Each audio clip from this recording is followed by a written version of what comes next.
хочу снимать, о том, что я хочу делать, о том, как я это вижу и что я вообще люблю. Потому что алгоритмы требуют одного для какого-то роста. Вот. А правила на всех площадках требуют чего-то одного, другого, третьего. И, наверное, просто за все годы всего-всего-всего и блокировок, и сложностей, и прочего. И вообще, давайте честно, последние года, я думаю, у многих не самые радужные. Это тоже дает свое такое, вот, что можно говорить, что нельзя говорить, что можно делать, что нельзя делать. Вот. В общем, во всем есть много тонкостей. Я не планирую это видео делать на всю эту тематику, что в моей голове. Может быть, когда-то я смогу сформулировать свои чувства, мысли, страхи, переживания, желания как-то более грамотно, чтобы подать и рассказать. Но пока я думаю, все-таки это видео посвятить больше преимущественно просто звукам, чему-то приятному, ламповому. Между прочим, из-за того, что был большой перерыв, для меня было довольно сложно тоже подойти к камере. Я вокруг нее кружила много дней, что-то даже пыталась записывать, потом сразу же удаляла. Это, знаете, как со стримами, когда их долго нет, потом ты запускаешь такой страшно. И вот перед этой камерой ты стоишь, как-то страшно, непривычно, непонятно. А еще из-за того, что был долгий перерыв, кажется, но нет, я должен сразу сделать что-то феерическое, классное, супер крутое. Но потом ты понимаешь, что ты пока еще не можешь это сделать. И для начала неплохо бы просто возвращаться и делать потихоньку, не спеша. Вот. В общем, да. Скажу так, в моей голове всегда было много тараканов, но в последнее время их стало еще больше. Вот, с какими-то я борюсь, с какими-то, наверное, даже частично поборолась, где-то новых нашла. Я думаю, так, наверное, у всех людей, и, в принципе, это нормально. Вот. Так что самое главное из этой непонятной болтовни и отступления я хочу сказать спасибо. Спасибо всем за понимание и возможность мне творить в том темпе, в котором я на текущий момент могу. Вот. Я очень надеюсь все равно реализовать огромную кипу своих желаний, идей, мыслей, фантазий в СМР формате. Но для начала все равно спасибо. Спасибо, что ждешь меня. Спасибо, что даешь мне время разобраться со своими делами, разобраться в себе, разобраться в своей голове. Вот, поэтому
Для начала лоб.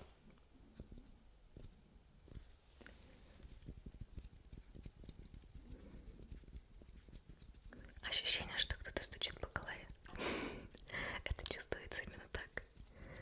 Но по звуку мне напоминает немного звук ключиц, но ключицы более глухие. Как тебе кажется?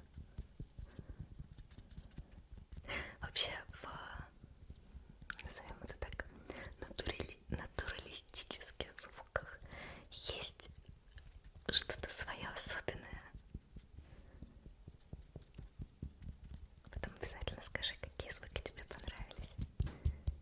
А если вот так вот?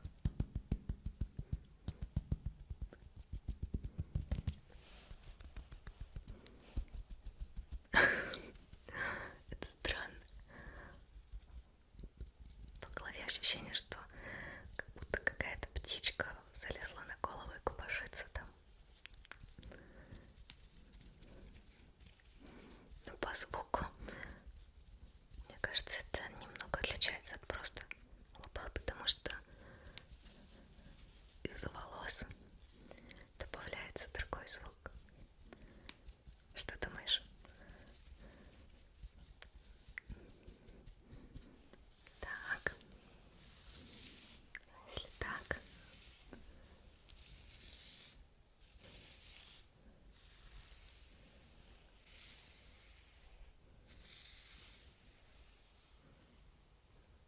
Я запуталась в волосах.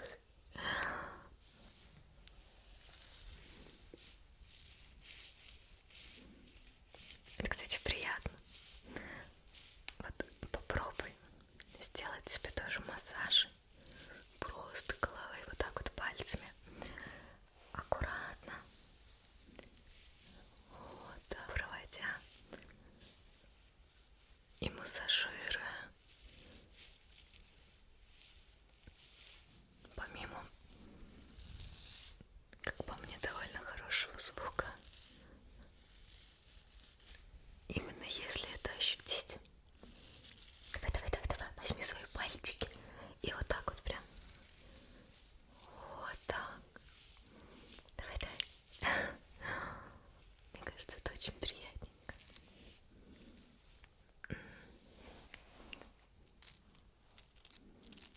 Это, конечно, не звук тела, кожи, волос, но раз на мне есть сережки, то самое то, чтобы их тоже опробовать. Как думаешь? Вот так.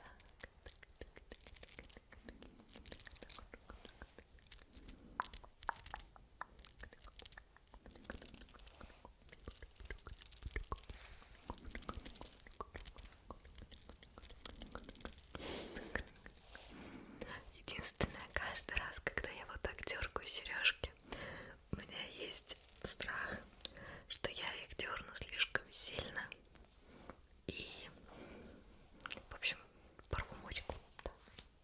Это странно, с учетом, что я прекрасно понимаю, что вот так вот легонечко дергая сережку, это сделать невозможно. Но почему-то есть такое небольшое ощущение какой-то опасности. Так, а ушко? Ну, ушко, конечно, микрофона, я думаю, будет особо никак не понятно, скорее всего, как обычная кожа. Само ушко это чувствуется только вот когда я вам именно выминаю ушки три тела, и тогда хоть какая-то похожая вот это вот ощущение чувствуется. Так что давай пока ручки. Помню, когда-то еще давно в начале АСМР был довольно сильно популярен звук именно рук.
получается неплохо, но я надеюсь. Потому что все-таки сейчас я ориентируюсь на свои ушки. Когда я буду монтировать, возможно, звук мне покажется хуже или лучше. Но надеюсь, в этот раз я все-таки это видео выложу. И уже потихонечку начну приступать к другим видео, триггерным, ролевым. Вот. Очень интересно будет попробовать сделать именно вот это вот по вашим сценариям. Это, знаете, мне кажется, с одной стороны, это будет чем-то похоже на, помните, я делала 10 ролевых игр, плохие, хорошие. Вот, там только чуть подольше было эфирное время. А здесь буду стараться поменьше. Ну или сам ролик, соответственно, понятно, будет побольше. Хотя, конечно, зависит от количества комментариев, насколько он длинный получится. Но, думаю, будет интересно и разнообразно. С этими мини такими какими-то сценками, как и ролевыми, так и, думаю, даже просто какими-то подачами триггеров. Женщина-кошка, висящая вверх ногами и стучащая по кубику.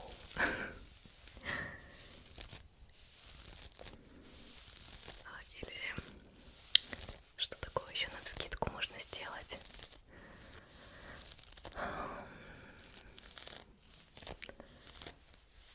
Демон у камина, кушающий творожок. Что за ужас в моей голове? Да нет, понятно, что скорее всего у вас будет много предложений. Врачи, стоматологи, парикмахеры, парикмахеры, стригущие куст растений. Необычненько.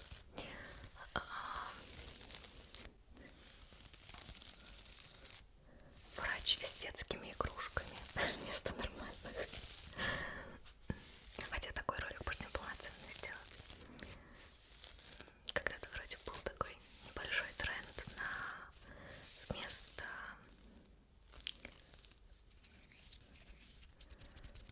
как бы настоящих предметов детский.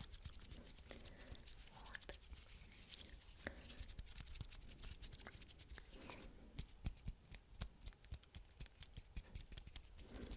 Так, ну еще волосы.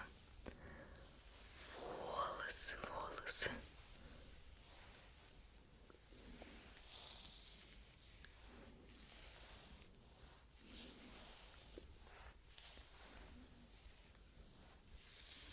Мне, кстати, скоро надо будет подстричь их, потому что, смотрите, какой кончик, как куцый.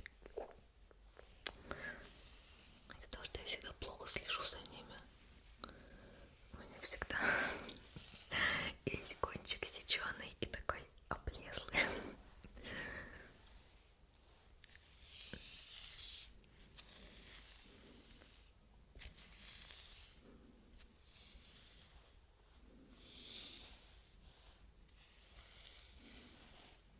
Ну-ка.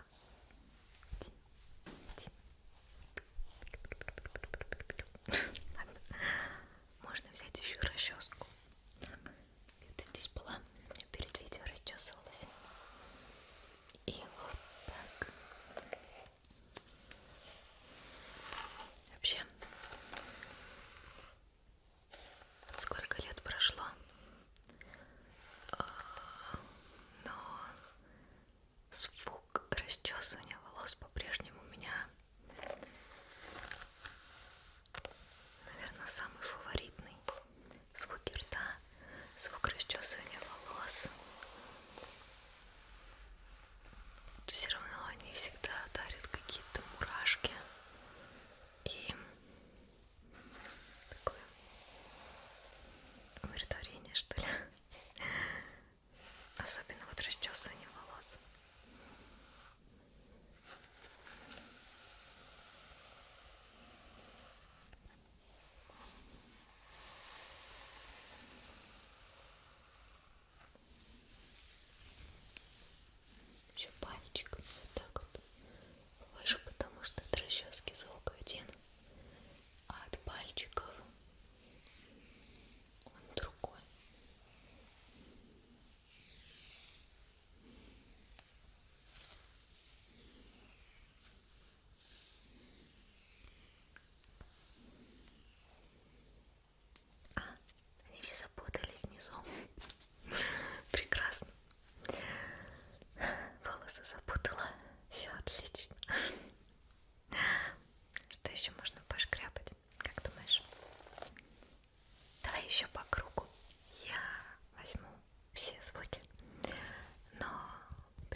и все те,